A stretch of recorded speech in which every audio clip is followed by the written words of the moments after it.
Bismillahirrahmanirrahim. Assalamualaikum warahmatullahi wabarakatuh. Alhamdulillahilladzi arsala rasulahu bil huda wa dinil haqq liyudhhirahu 'alad dini kullihi wa kafaa billahi shahida. Asyhadu an la ilaha illallah wahdahu la syarika lah wa asyhadu anna Muhammadan 'abduhu wa rasuluh. Allahumma salli wa sallim wa barik 'ala sayyidina wa maulana Muhammad wa alihi. Jamaah salat zuhur Masjid Salahuddin yang dimuliakan oleh Allah, kita bersyukur kepada Allah pada siang hari ini sebada salat zuhur secara berjamaah sejenak kita akan melanjutkan mengkaji satu ayat dari surat Al-Kahfi yang insyaallah pada siang hari ini kita akan melanjutkan pembahasan ke ayat ke-50. Ayat ini menjelaskan tentang adanya permusuhan abadi antara manusia dengan iblis, dan permusuhan ini tidak akan pernah ada titik temu apalagi ada kata damai. Maka aneh kalau ada manusia yang tidak menyadari adanya permusuhan ini, apalagi bersahabat dengan iblis, bersahabat dengan syaitan. Kalau seandainya Allah tidak memberitahu kita bahwa sampai hari kiamat nanti, sampai kapanpun, permusuhan iblis yang disebabkan karena hubungan dengan nenek moyang kita yaitu Nabiullah Adam alaihissalam tidak akan terjadi, maka kita tidak tahu kalau iblis itu sangat berharap agar kita manusia keturunan Nabi Adam ini akan tersesat selama-lamanya. Kalau dalam ayat yang lain itu disebutkan yad'uhum li ashabis sa'ir, ada motivasi, ada keinginan yang kuat dari iblis dan juga seluruh keturunannya untuk mengajak sebanyak-banyaknya keturunan Nabi Adam, manusia kita ini, bersama-sama mendekam di neraka sa'ir. Na'udzubillahi min dzalik. Maka mudah-mudahan Allah senantiasa memberikan hidayah kepada kita, memberikan pertolongan, memberikan perlindungan, sehingga kita semua dimudahkan oleh Allah untuk terhindar dari godaan iblis dan juga seluruh anak keturunannya. Bagaimana kronologinya? Siapakah iblis itu?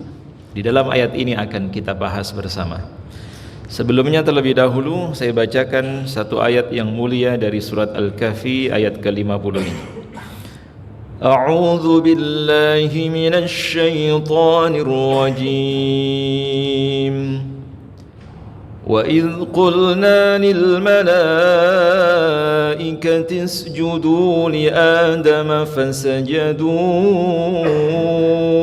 إلا إبليس كان من الجن ففسق عن أمر ربه أفتتخذونه وذريته أولياء من دوني وهم لكم عدو بئس للظالمين بدلا. اللهم ارحمنا بالقرآن. وإذ قلنا, dan ingatlah ketika dulu pernah kami firmankan, kata Allah, lil malaikati, kepada seluruh malaikat. Ini terjadi bukan di dunia, terjadinya bahkan jauh sebelum kita. Sesaat setelah Allah menciptakan Nabiullah Adam alaihissalam, sebagaimana banyak sekali ayat-ayat yang serupa diulang oleh Allah di beberapa ayat yang lainnya, sebagaimana di dalam surat Al-Baqarah ayat ke-30 sampai ayat ke-40 dan seterusnya. Kenapa banyak sekali ayat yang sama, kisah yang sama diulang-ulang oleh Allah di beberapa ayat yang berbeda atau di surat yang berbeda? Salah satu tujuannya adalah agar kita selalu ingat, agar kita tidak lupa akan kejadian yang pernah terjadi, yaitu ketika Allah berfirman di hadapan seluruh malaikat-malaikatnya pasca diciptakannya Nabi Adam alaihissalam. Apa yang Allah firmankan? Usjudu li Adam, sujudlah kalian kepada Adam. Waktu itu Adam hanya seorang, Adam hanya seorang, belum diciptakan istrinya, belum juga lahir Qabil, belum ada Habil. Ini masih Adam, produk original Allah yang baru saja diciptakan, yang terbuat dari apa yang sudah disifatkan kepada Nabiullah Adam, yaitu saripati tanah. Berbeda dengan keduanya. Jadi sebelum Allah menciptakan Nabi Adam, bayangkan surga itu sudah ada, tapi belum ada penghuninya. Maka Allah ciptakan di sana, yang pertama kali diciptakan sebagaimana Rasulullah menyebutkan dalam hadis sahih riwayat Imam Ahmad, yaitu para malaikat. Khuliqatil malaikatu min nur. Allah menciptakan malaikat dari cahaya. Wa khuliqa iblis, dan iblis itu diciptakan oleh Allah mimma rijim min nar, dari nyala api yang berkobar-kobar.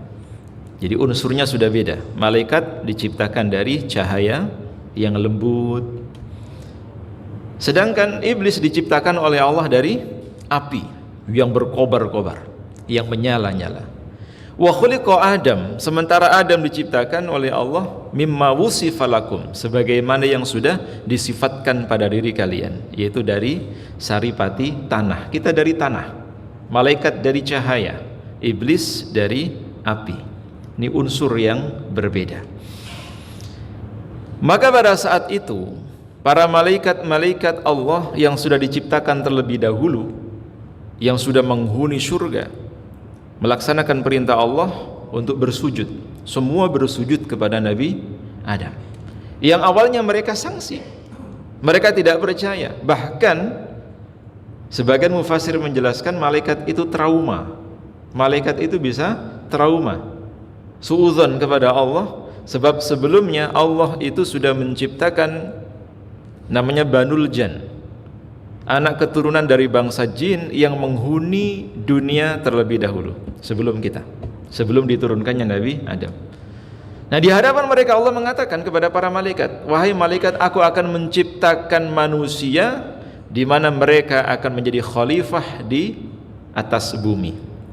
Malaikat enggak terima. Nanti kalau Bapak Ibu di rumah buka surat Al-Baqarah ayat 31 dan seterusnya, kata mereka, qalu ataj'alu fiha may yufsidu fiha wa yuhlikal arda. Apakah engkau akan menciptakan manusia atau makhluk? Qalu ataj'alu fiha may yufsidu fil ard, yaitu makhluk yang senantiasa melakukan berbagai macam kerusakan. Wa nahnu nusabbihu bihamdika wa nuqaddisu lak. Sementara kami, kata para malaikat, tidak pernah berhenti bertasbih dan memujimu. Tapi apa jawab Allah? Qala inni a'lamu ma la ta'lamun. Sesungguhnya aku, kata Allah, lebih mengetahui apa yang tidak kalian ketahui. Jadi malaikat itu sempat trauma. Masa Allah akan menciptakan makhluk lagi yang pernah dibinasakan sebelumnya, yang dimana ketika mereka ditempatkan di dunia mereka selalu melakukan kerusakan dan menumpahkan darah. Ternyata Allah Subhanahu wa taala memiliki rencana yang lain. Nah, jadi sebetulnya Allah menciptakan Nabi Adam itu bukan selama-lamanya di surga, tetapi memang ada iradah Allah, ada kehendak Allah bahwa Adam yang diciptakan di surga itu nanti akan menjadi khalifah, pengganti wakil Allah yang akan memakmurkan bumi. Kita semua ini, kita ini khalifah, pemimpin yang nanti akan memakmurkan, mensejahterakan kehidupan manusia dan juga seluruh makhluk di bumi. Adapun peristiwa Nabi Adam memakan atau mendekati buah khuldi itu memang sudah termasuk skenario Allah. Kalau nggak ada gitu nggak ada kita, ya, nggak ada peristiwa itu Nabi Adam di surga selama-lamanya, ya kita mungkin nggak ada di dunia, nggak jadi pegawai pajak kan, kita masih ada di surga. Tapi memang ini Allah Subhanahu wa taala sudah tetapkan.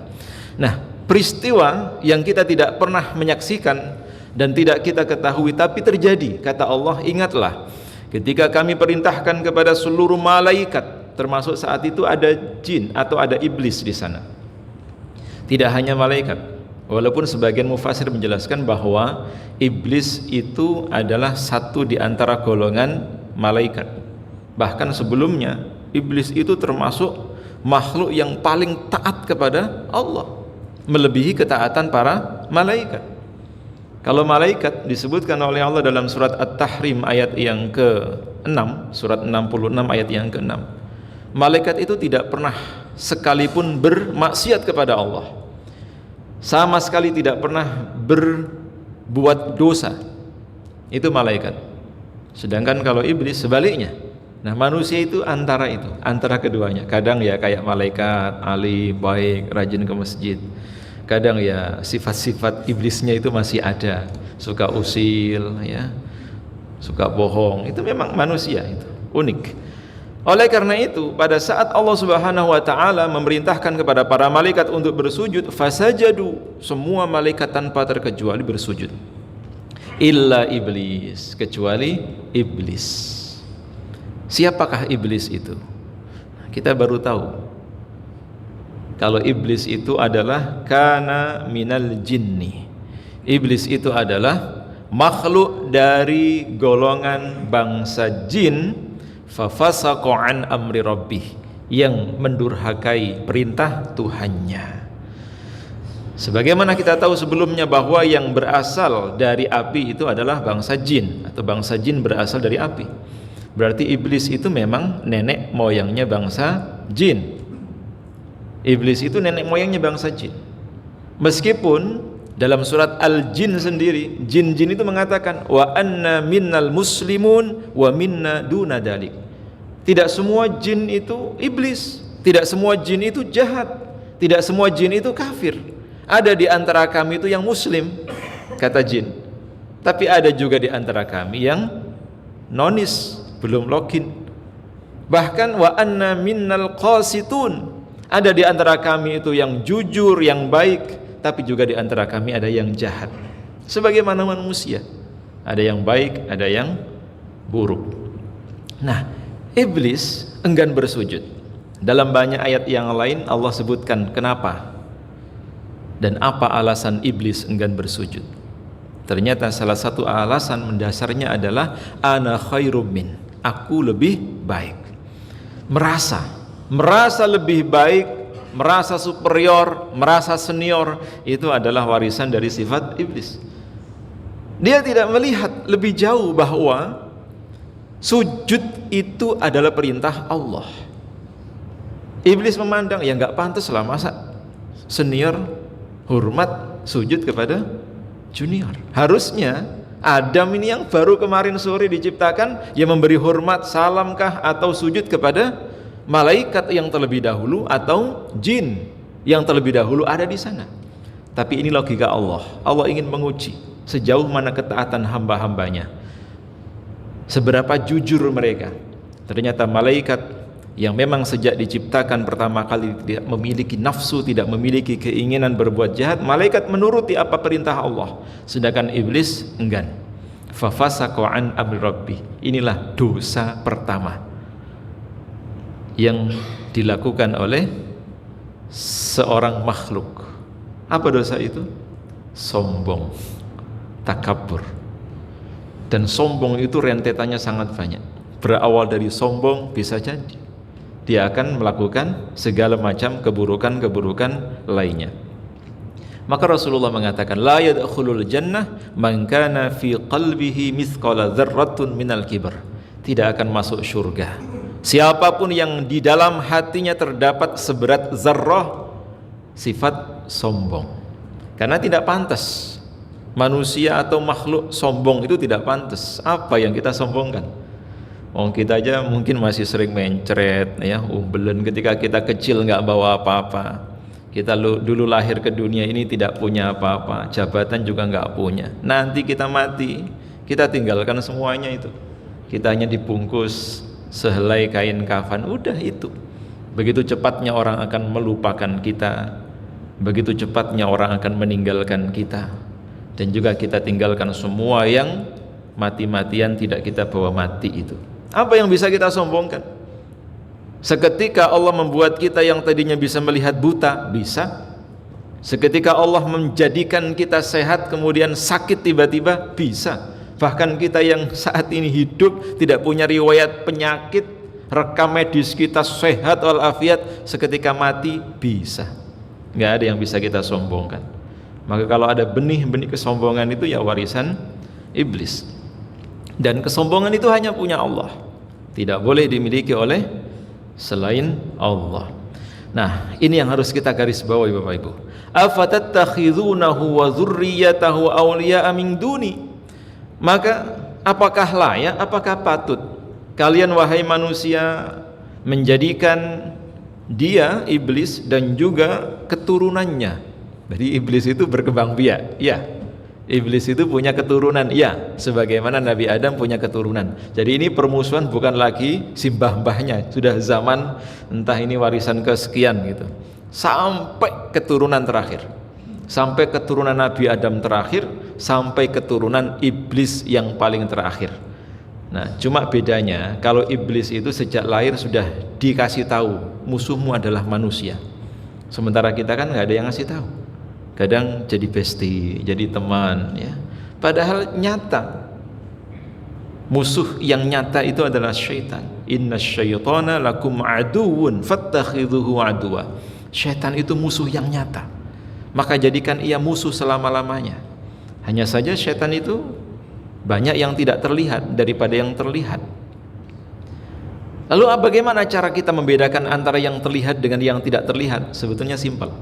Mau yang terlihat yaitu dari bangsa manusia ataupun yang tidak terlihat, selama keduanya sama-sama mengajak kepada keburukan, itu adalah syaitan. Sama-sama mengajak kepada keburukan, itu adalah syaitan, atau yang menghalangi kita di jalan Allah. Wahum lakum aduwwun, bahkan mereka bagi kalian, mereka bangsa jin atau mereka iblis dan keturunannya, lakum bagi kalian, kita manusia ini aduwun, sudah dititahkan oleh Allah akan selama-lamanya bermusuhan. Selama-lamanya kita bermusuhan, nggak ada kata damai, tidak ada kata damai, bermusuhan. Bi'salil zalimina badala, maka sangat buruklah iblis itu sebagai pengganti Allah bagi orang-orang yang zalim. Oleh karena itu Bapak Ibu yang dimuliakan oleh Allah, godaan untuk mendurhakai Allah itu akan senantiasa ada dan tidak akan pernah padam. Oleh karena itu sesering mungkin kita memohon perlindungan kepada Allah dari segala macam godaan syaitan. Dalam segala hal setiap kita akan beraktivitas, kita memohon perlindungan kepada Allah dari godaan syaitan. Syaitan itu tidak hanya menggoda kita, tapi kadang juga bisa mencelakakan kita, sampai bahkan membunuh kita. Tidak sedikit, bahkan ini hadis yang sahih, syaitan yang menjelma menjadi ular hingga pada akhirnya membunuh salah seorang sahabat Rasulullah SAW. Oleh karena itu dendam antara bangsa syaitan dengan manusia itu tidak akan pernah padam, dan kita tidak akan mungkin bisa mengalahkan mereka kalau kita tidak bisa melihat mereka sementara mereka melihat kita. Innahu yarakum min haitsu la tarawnahum, kata Allah dalam surat Al-A'raf ayat ke-12 itu. Mereka, syaitan, itu bisa melihat kalian, bisa melihat kita, sementara kita tidak bisa melihat mereka. Maka kalau ada orang yang ngaku-ngaku bisa melihat jin, ngaku-ngaku lihat syaitan, pasti bohong gitu. Pasti bohong. Manusia tidak akan mungkin bisa melihat jin, termasuk tidak bisa melihat syaitan. Godaannya bisa kita rasakan. Aras-arasan malas ke masjid, malas buka Quran, malas berzikir, wah itu kita rasakan. Maka satu-satunya cara yang bisa kita gunakan untuk mengalahkan mereka adalah kembali memohon pertolongan Allah Subhanahu wa ta'ala. Sering-sering memohon perlindungan kepada Allah, sering-sering memohon pertolongan kepada Allah. Maka dalam hal apapun, termasuk ketika kita dipanggil melaksanakan sholat, hayya 'alas shalah, jawabannya bukan insya Allah, ya, bukan insya Allah. Jadi kan kalau dengar azan, ketika misalnya muazin dari takbir Allahu Akbar, kita menirukan Allahu Akbar juga. Syahadat kita menirukan syahadat. Tapi ketika hayya 'alas shalah, hayya 'alal falah, mari kita sholat, mari kita menuju kemenangan, jawabannya bukan insya Allah atau sebentar lagi, apalagi yes I can, bukan, tapi apa? La haula wala quwwata illa billahil aliyil azim. Jadi kita bisa ke masjid salat berjamaah ini bukan karena kita punya kaki atau kita bisa mengalahkan setan, bukan, melainkan semata-mata karena hidayah dan pertolongan Allah Subhanahu wa taala. Mudah-mudahan satu ayat ini bisa menjadikan kita semakin kuat di dalam menghadapi berbagai macam godaan setan, dan kita tidak hanya mampu menghalanginya tapi juga bisa mengalahkannya. Mudah-mudahan Allah menjadikan kita sebagai hamba-hambanya yang senantiasa terjaga dari segala keburukan-keburukan setan dan bala tentaranya. InsyaAllah kita lanjutkan pada pertemuan yang akan datang. Kita akhiri terlebih dahulu dengan doa kafaratul majlis. Subhanakallahumma wa bihamdika asyhadu an la ilaha illa anta astaghfiruka wa atubu ilaik. Billahi taufiq wal hidayah. Assalamualaikum warahmatullahi wabarakatuh.